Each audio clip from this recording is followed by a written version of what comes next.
So what an evening, right? I don't know if you were there for it, but if you weren't, you might have been able to tell from Oxmoor. But we started off the night with a blaze of fire.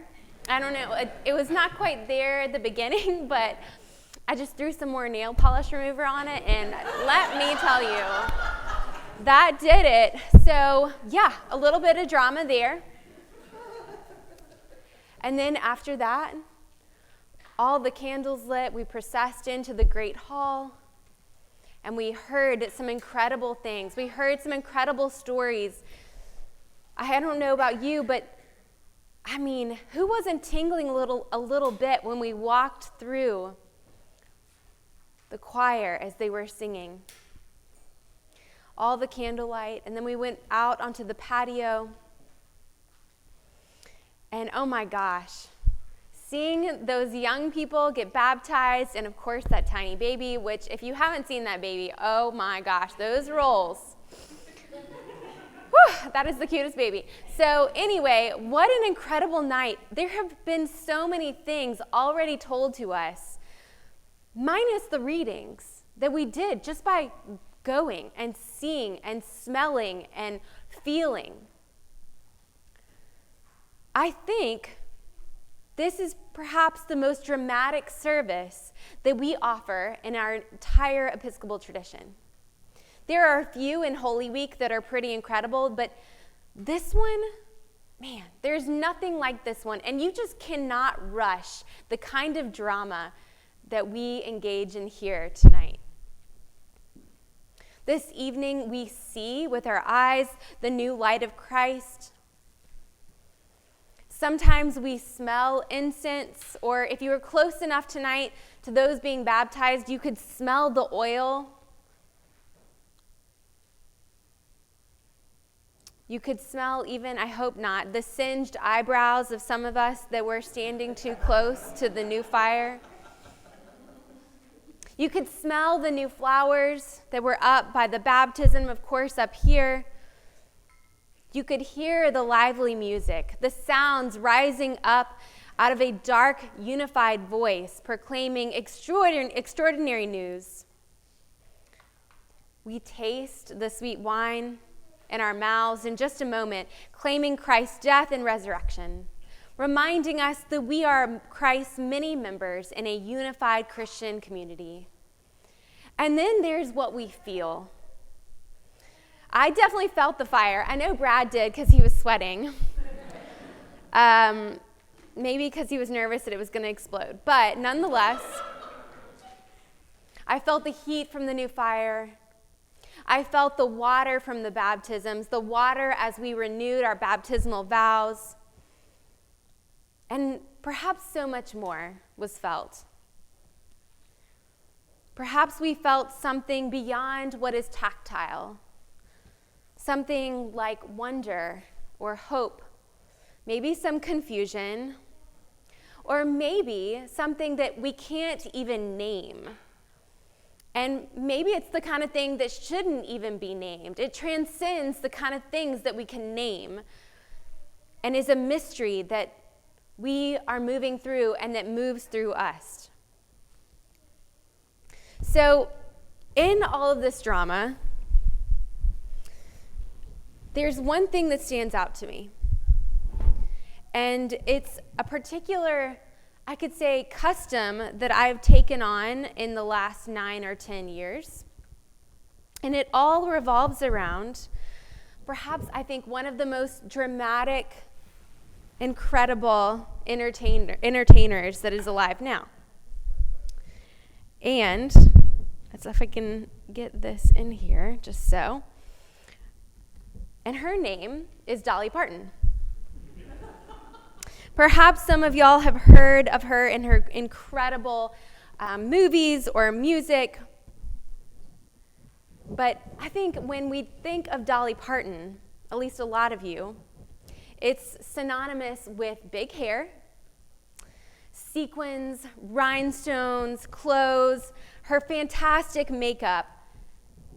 Dolly Parton is the kind of person that owns drama. And so, in the spirit of that drama, I decided to embody it liturgically with tassels and fringe and sequins and rhinestones. And unless you're a priest, you can't borrow it. But I already told Brad that he was welcome to when he felt the need. And so, it so suits the most entertaining person that I think might be alive on the planet to tell the truth of this night, the truth of Christ's resurrection from the dead, and to proclaim it so exquisitely. So like I was saying, every night around the vigil, or maybe it's tomorrow, I don't know, at some point over the next 24 hours, there's one thing I do that reminds me of Dolly Parton. And that's to listen to this very particular song that is a little kitschy, but, isn't Dolly Parton just a little kitschy sometimes? But it's this incredible song, and it's called He's Alive. And of course, yes, He's Alive is about Jesus' resurrection. And if you like Dolly Parton and something about the resurrection of Christ reverberates deeply in your heart and your mind and your body, then you need to go immediately after this service or sometime tomorrow and listen to this song called He's Alive. And all of Dolly's sequins and rhinestones and stage presence and lights and hair, makeup, glitter, everything that is about her, that is drama, that shouts over the top, well, it couldn't be more appropriate for something as dramatic as dead people on the move. And just as a foretaste of what I know each one of you will Google as soon as you leave here, I want to read a few stanzas because, frankly, she does such a good job of summarizing the drama and the strangeness, the miracle of what we celebrate tonight. The gates and the doors were barred and all the windows fastened down. I spent the night in sleeplessness and rose at every sound. Half in hopeless sorrow and half in fear the day would find the soldiers breaking through to drag us all away. Then just before the sunrise, I heard something at the wall. The gate began to rattle and a voice began to call. I hurried to the window, looked down to the street, expecting swords and torches and the sound of soldiers' feet. But there was no one there but Mary, so I went down to let her in. John stood there beside me as she told us where she'd been. She said, "They moved him in the night, and none of us knows where. Oh, the stone's been rolled away, and now his body isn't there."